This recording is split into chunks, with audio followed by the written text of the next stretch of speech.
Former auto executives warning that companies should pump the brakes on the EV push, saying that the transition to electric happened, quote, too soon and too fast. Former Chrysler CEO Bob Nardelli is one of those executives, and he joins us now. Bob, it's great to have you on the program, and you were interviewed for our digital platform along with Bob Lutz, who's a former executive at Ford, Chrysler, and GM. He echoed your sentiments as well. At the end of the day, I think it's fair to say when it comes to EVs in this country right now, the cart was put before the horse. Your thoughts?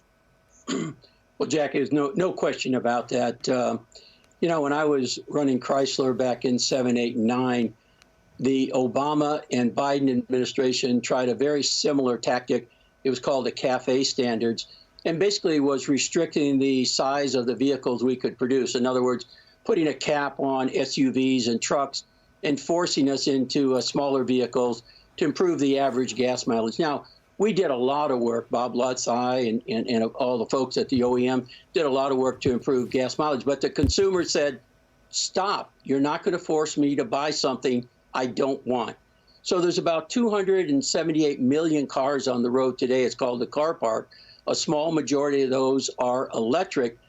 And what happened here, Jackie, is the consumer went from about 11 years of average age of their vehicles. It's now up over 12 and a half years. So they basically said, I'll keep my car. I'm not going to buy electric, and we'll see what happens. Well, the other thing about this, Jackie, is if you think about the number of gas stations available for ICE engines, internal combustion engines, it's about 196,000. Now compare that to EV charging stations. There's about 64,000. And oh, by the way, Jeff knows this from his trip. Sometimes they don't work. Right. Sometimes they're not hooked to a grid. And so we see that dilemma. This is a case where it used to be range anxiety. Now it's charging anxiety.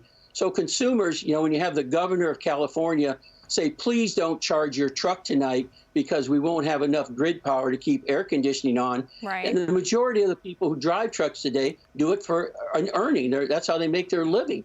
And we've seen Ford cut back on their Lightning 150. There was over 100 days of inventory that the dealers were choking on that, Jackie, to be honest with you. We saw General Motors cut back on billions of dollars of expansion and now offer a $10 billion stock buyback.